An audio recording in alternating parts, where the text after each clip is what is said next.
Road के तबाह ऐं बर्बाद थे पत्थर पे 15 साल थी गुज़री चुका आहिनि। काफ़ी डिलीवरियूं थियूं आहिनि। डिलीवरियूं थींदे के न्याणियूं औरतूं वेचारियूं रस्तनि में इंतकाल करे विया आहिनि। कंहिंखे माना मरण जे कंडीशन में अस्पतालनि ताईं पहुचायो वियो आहे।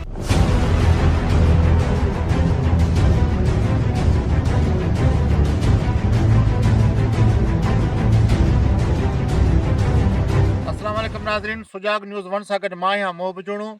मां मौजूदु आहियां यूसी मीर मोहम्मद जुणू, तालका काज़ी अहमद। ऐं हीअ जेको तव्हां रोड ॾिसो पिया, हीअ जेके पथर ॾिसो पिया, हीअ काफ़ी सालनि खां जेके पथर आहिनि हिते पियल आहिनि। हिते जॾहिं बि दौरु आयो आहे, पीपल्स पार्टी आयो आहे, MP बि पीपल्स पार्टी जा चूंडिया आहिनि, MNA बि पीपल्स पार्टी जा चूंडिया आहिनि। पर अफ़सोस ही चवणु पए त हीअ जेको रस्तो आहे, हीअ गुल मोहम्मद रिंद, वारसरी शाह समेत 15-20 ॻोठ आहिनि जिन खे हीअ रस्तो मिलाइण वारो आहे। हीअ अलाए कहिड़ा ठेकेदार आया ठग जेके करप्शन करे हिते पथर छॾे विया आहिनि हलिया। हे 10-15 साल गुज़री विया आहिनि ऐं उते पथर उते जो उते पिया आहिनि ऐं हितां रोड उहे ठेकेदार पैसा खाई विया, रोड न ठहिया आहिनि। रोड न ठहण जे करे हितां जे रवासनि खे, हितां जे ॻोठाणनि खे, ईंदड़ वेंदड़नि खे सख़्तु ॾुखियाईनि जो मुंहुं ॾिसणो थो पए।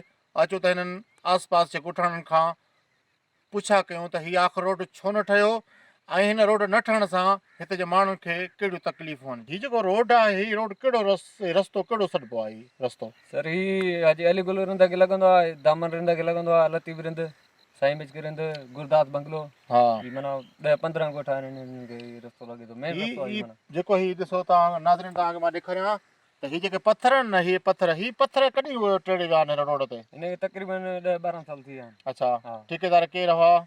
ठेकेदार नाले जी ख़बर न आहे, बाक़ी कमु रोलड़ो करे हाणे तमामु ॾुखियाई आहे असांखे अचण वञण में। हीअ सभु ॻोठ रोड न ठहण जे करे परेशान आहिनि। परेशान ऐं हीअ जेके पथर पिया आहिनि, गाॾियूं पंचर वग़ैरह बाक़ाइदे तव्हां माण्हू अचनि था, किरियो था पवनि गाॾीअ ते। हा, तव्हां ॾिसो पिया खॾा लॻा पिया आहिनि सफ़ा। हिते जा जेके हिते जो MP केरु आहे हिन तालके, हिन काज़ी अहमद यूसी जो, हिन हद जो, ऐं MNA आहे साईं गुलाम मुस्तफ़ा जा। पोइ किरन खे ख़बर कोन थी पए त हीअ जेके पथर आहिनि या हीअ लथा पिया आहिनि ॾुखे माण्हुनि खे? ख़बर आहे, ईंदा आहिनि तक ते दौरे ते ईंदा आहिनि, इलेक्शन ते वोट वठण ईंदा आहिनि, सभु ख़बर आहिनि। पर तव्हां छा था मुतालबा कयो बिलावल भुट्टो? असांजो मुतालबो इहो ई आहे बिलाल साहिबु, असांजो रोड तामीर कराए ॾिनो जल्द जल्द। असांजी ॾुखियाई आहे तमामु अचण वञण में, वञी 12 बजे ॿार बचे था वञे थो। अस्सलाम, मां ॻोठ हुसैन बख़्श रिंद जो ऐं उन जो फर्ज़ंद आहियां। हीअ असांजो क़दीमी ॻोठ आहे, ॻोठ हुसैन बख़्श रिंद।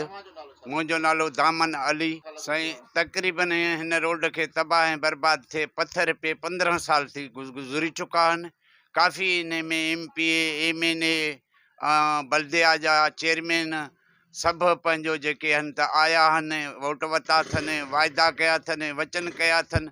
बहरहाल इन रोड जो इहो ई कंडीशन आहे। जेको बि आहे एतिरे हद ताईं बि असां अर्ज़ु कयो आहे त साईं महिरबानी कयो, हिन रोड भला तव्हां ठहिराए नथा सघो त इहे भला पथर त खणायो त भला कचे रस्ते सां माण्हू के सवले तरीक़े सां अचनि। काफ़ी डिलीवरियूं थियूं आहिनि। डिलीवरियूं थींदे के न्याणियूं औरतूं वेचारियूं रस्तनि में इंतकाल करे विया आहिनि। कंहिंखे माना मरण जे कंडीशन में अस्पतालनि ताईं पहुचायो वियो आहे। काफ़ी दफ़ा इन्हनि ते फुर थिया आहिनि, काफ़ी दफ़ा इन्हनि ते क़तल थिया आहिनि। बहरहाल एॾे हद खां टपियल तकलीफ़ूं आहिनि।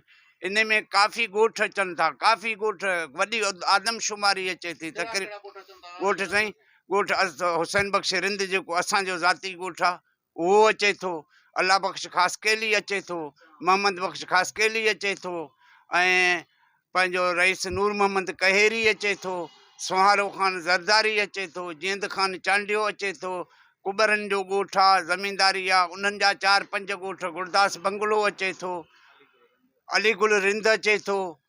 तक़रीबन वारसली शाह तोणी इन रोड जी जेका आमद रफ़्त, पर नवाब शाह तोणी बि इन जे लैंक निकिरी सघे।